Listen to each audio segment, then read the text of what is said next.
કમ્પ્યુટરનો ઇતિહાસ ખૂબ જ રસપ્રદ છે. તે માત્ર એક મશીનની વાર્તા નથી, પરંતુ માનવીય બુદ્ધિ અને ગણતરી કરવાની જરૂરિયાતની ઉત્ક્રાંતિ છે. નીચે કમ્પ્યુટરના ઇતિહાસને મુખ્ય તબક્કાઓમાં વિભાજિત કરવામાં આવ્યો છે. 1. પ્રારંભિક ગણતરીના સાધનો early calculating devices.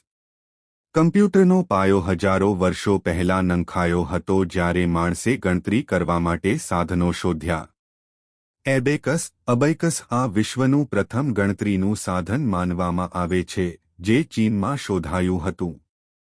નેપિયર્સ bones 1870માં John નેપિયરે ગુણાકાર કરવા માટે આ સાધન બનાવ્યું હતું. પાસ્કાલિન 1842માં બ્લેઝ પાસ્કાલે પ્રથમ યાંત્રિક કેલ્ક્યુલેટર બનાવ્યું હતું.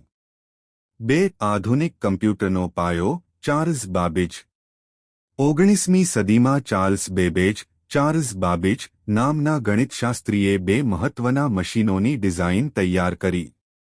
Difference engine, analytical engine. Analytical એન્જિનમાં ઇનપુટ, પ્રોસેસિંગ, સ્ટોરેજ અને આઉટપુટ જેવી આધુનિક કમ્પ્યુટરની વિભાવનાઓ હતી.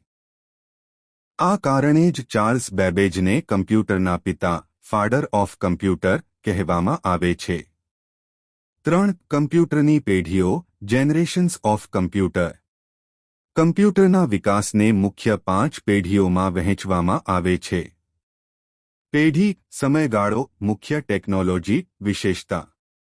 પ્રથમ 1946 થી 1959 વેક્યુમ ટ્યુબ્સ કદમાં ખૂબ મોટા, ગરમી વધુ પેદા કરતા, ઉદા. ENIAC. બીજી 1959 થી 1965 ટ્રાન્ઝિસ્ટર્સ પ્રથમ પેઢી કરતાં ઝડપી અને નાના.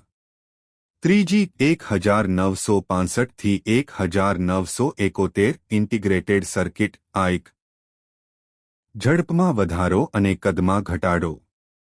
ચોથી 1971 થી 1980 માઇક્રોપ્રોસેસર પર્સનલ કમ્પ્યુટર PC નો ઉદય થયો. પાંચમી 1980 અત્યાર સુધી આર્ટિફિશિયલ ઇન્ટેલિજન્સ AI વિચારવાની ક્ષમતા અને અલ્ટ્રા ફાસ્ટ પ્રોસેસિંગ. 4. આધુનિક યુગ અને ઇન્ટરનેટ. 1980 પછી કમ્પ્યુટર દરેકના ઘરે પહોંચવા લાગ્યા. એપલ અને માઇક્રોસોફ્ટ જેવી કંપનીઓએ કમ્પ્યુટરને વાપરવામાં સરળ બનાવ્યા. 1990ના દાયકામાં વર્લ્ડ વાઇડ વેબ WWW અને ઇન્ટરનેટના આગમનથી કમ્પ્યુટર ક્રાંતિમાં નવો વળાંક આવ્યો.